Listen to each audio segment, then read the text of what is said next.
जय श्री कृष्णा। कर्क राशि वालों, आज मैं आपके लिए हाजिर हुआ हूँ 19 जनवरी से लेकर 25 जनवरी के बीच में जो आने वाला सप्ताह है उसमें ग्रहों में क्या कुछ परिवर्तन हुआ है, क्या कुछ बदल रहा है, कुछ बदल भी रहा है या नहीं।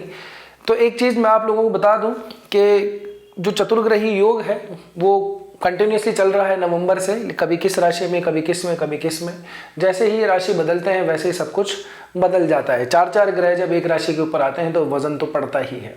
आप लोगों के लिए जिस राशि में बन रहा है वो है मकर राशि और आपके लिए है समसप्तक। समसप्तक मतलब आपके लग्न के बिल्कुल सामने, तो चारों ग्रहों की सीधी सीधी दृष्टि आप ही की राशि के ऊपर पड़ती है। ये कोई आपके लिए अवसर है या कोई विपदा है, इस बारे में आज हम थोड़ा डिटेल में चर्चा करेंगे।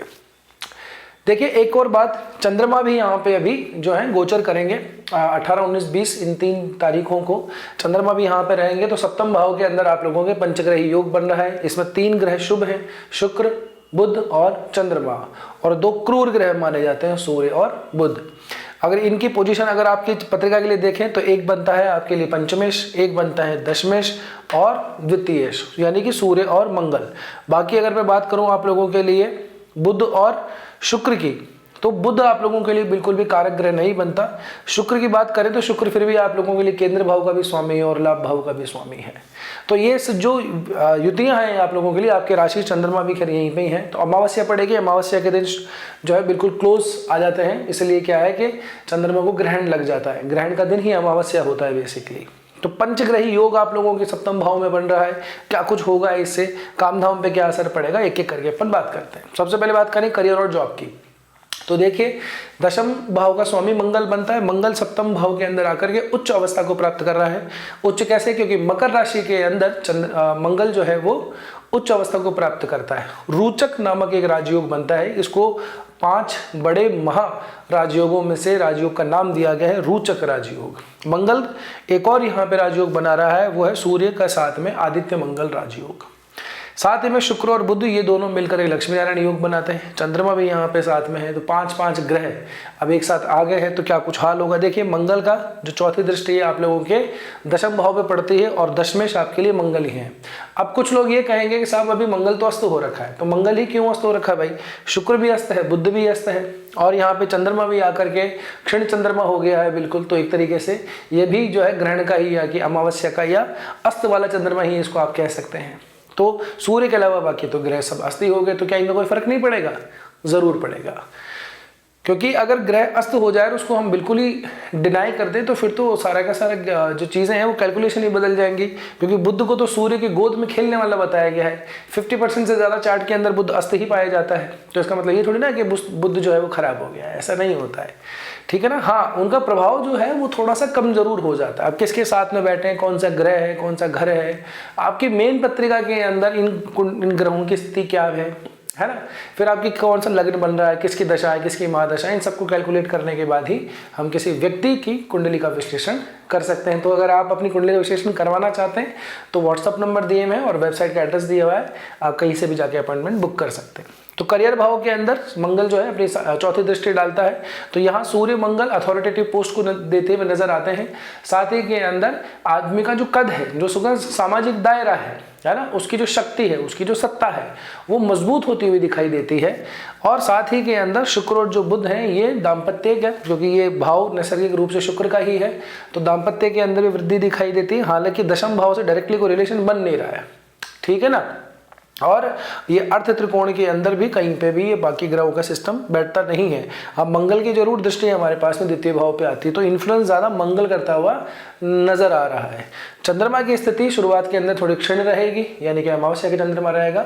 इसके ऊपर मैंने अलग से वीडियो बनाया कि मौनी अमावस्या को क्या उपाय करना चाहिए, जरूर जाके देखिएगा। कर्क राशि वालों के लिए अलग से एक वीडियो बनाया हुआ है। तो काम के अंदर जैसी स्थिति है उसमें थोड़ी सी तरक्की होने के पूरे चांसेस हैं।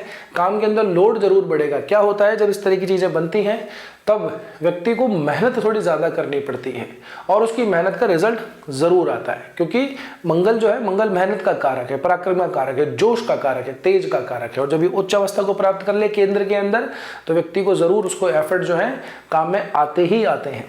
तो ये जो समय है लगभग 37 डेज के लिए मंगल जो है अभी उच्च अवस्था को प्राप्त कर रहे हैं।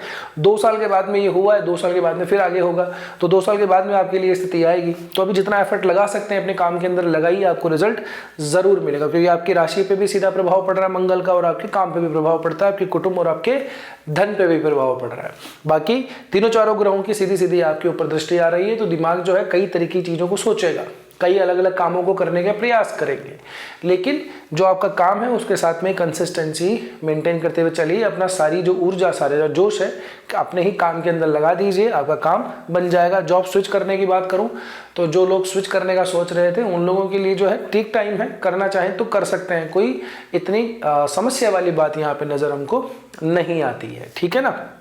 बिजनेस के लिए स्पेशल ये बात है, जो लोग व्यापार करते हैं, चाहे पार्टनरशिप में करते हो, चाहे सोलो करते हो, खुद के अपनी कोई दुकान चलाते हो, कैसे भी हो, उनके लिए ये बड़ा विशेष है। इन लोगों के लिए ये पार्टनरशिप हमको दिखा रहा है, अगर आप अपनी काम के अंदर कोई ढंग का कोई सही सा कोई पार्टनर या इन्वेस्टर ढूंढ रहे हैं तो ये बिल्कुल करेक्ट टाइम है, आपको अपने काम को बढ़ाने के लिए पार्टनरशिप कर लेनी चाहिए, ठीक है ना। अब 5 ग्रह इसका मतलब ये नहीं है कि 5 पार्टनर हो जाओ, ये बहुत इस तरह से सिंप्लीफाई लोग कर देते हैं, ऐसा नहीं है। आपके मेन चार्ट को देखना पड़ेगा, लेकिन फिर भी क्योंकि इस भाव का जो स्वामी है वो 9वें भाव में बैठा हुआ है, यानी कि शनि इस भाव का स्वामी बनता है और 9वें भाव के अंदर बैठा हुआ है, त्रिकोण के अंदर बैठा हुआ है, तो ये स्थिति इस भाव के अधिपति के लिए भी ठीक है। साथ ही साथ इस भाव के अंदर इस तरह के ग्रह, शुक्र बुध जैसे जब ग्रह आ जाते हैं तो व्यापार में उन्नति करते ही करते हैं, क्योंकि ये दोनों ग्रह व्यापार के कारक ग्रह माने जाते हैं। अब आप लोगों का कोई स्पेशल लाइन से काम है, जैसे कि सूर्य से संबंधित काम है, जैसे सोलर प्लेट्स वगैरह का काम हुआ, मेटल्स का आप लोगों का काम हुआ, ठीक है ना, या अनाज वगैरह का आपको कोई काम है, मंडी में आड़त वगैरह का काम करते हैं, तो आपके लिए पार्टनरशिप बढ़िया है।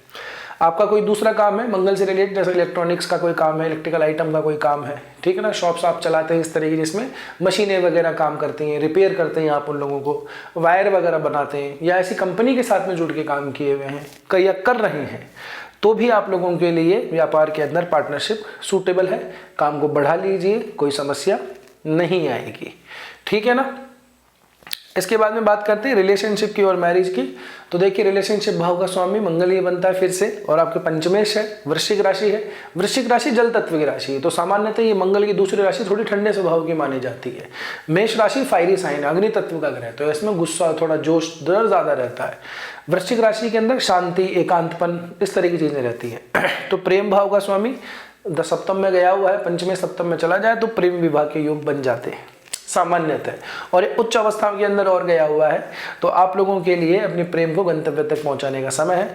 यदि आप आगे कोशिश करें, प्रयास करें तो बात बन जाएगी। उनसे बात कीजिए, अपने घर वालों से बात कीजिए, उनके घर वालों से बात कीजिए, काम ठीक रहेगा।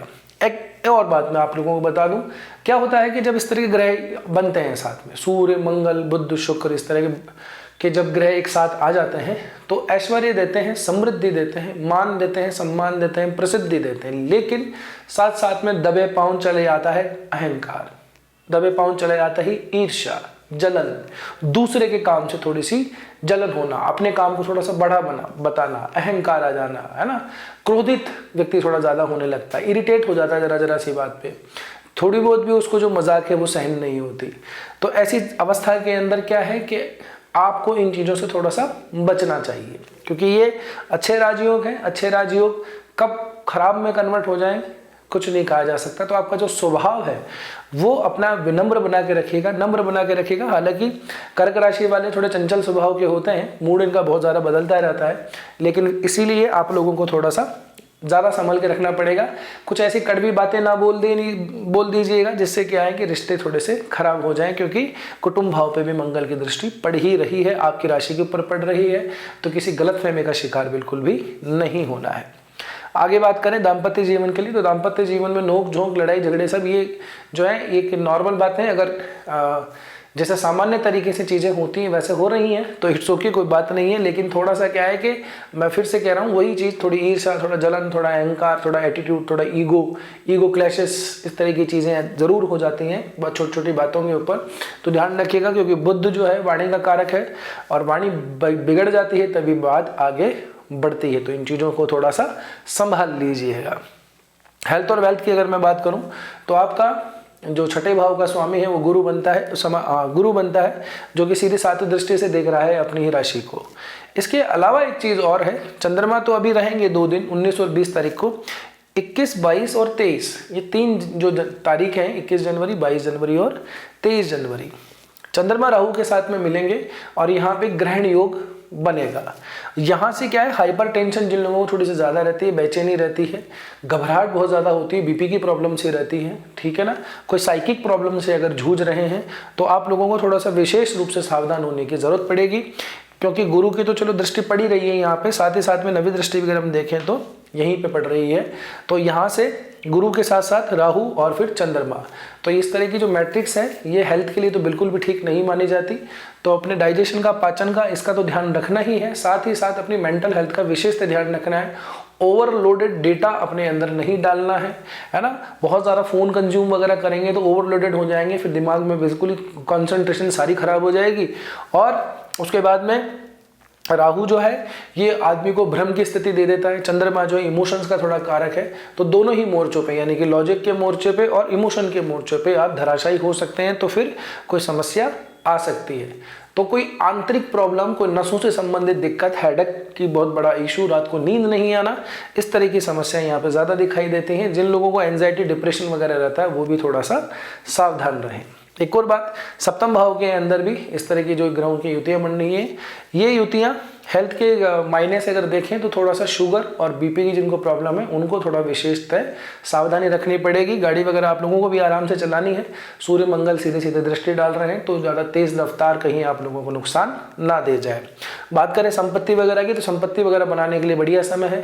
द्वितीयेश सप्तम में बैठा है, चतुर्थेश भी सप्तम में बैठा है, केंद्र का स्वामी केंद्र में बैठा है, इसके अलावा एक आपका त्रिकोण का स्वामी है वो भी केंद्र में ही आ गया है, तो संपत्ति वगैरह बनाने के लिए ये बढ़िया समय है। कोई ओपन लैंड अगर आपको लेनी हो, कोई लग्जरी फ्लैट वगैरह लेना हो, कोई घर लेना हो, कोई बड़ी गाड़ी लेनी हो, तो एकदम करेक्ट टाइम है, आप बिल्कुल ले सकते हैं। वैसे भी 14 जनवरी तक अभी मल मास चल रहे थे, तो मल मास उतर चुके हैं, तो अब आप ये काम ज़रूर कर सकते हैं। जो सबसे बढ़िया तारीख हमारे पास में आ रही है वो है 23 जनवरी, 23 जनवरी को। क्या है उस दिन है बसंत पंचमी। हालांकि राहु के साथ में चंद्रमा रहेंगे और एक मध्यांतर के बाद में यहाँ से निकल जाएंगे, शनि के पास में जाएंगे, लेकिन बसंत पंचमी का दिन जो है अबूझ मुहूर्त का दिन होता है, इसलिए इस दिन बहुत सारी शादियाँ भी आप देखी होगी, बहुत सारी शादियाँ होती हैं 23 जनवरी को। ये बेसिकली माता सरस्वती की वंदना से जुड़ा हुआ है, बसंत ऋतु से जुड़ा हुआ है, और इसी वजह से ये इंडियन वैलेंटाइंस डे भी कहीं कहीं पे इसको मनाया जाता है ना।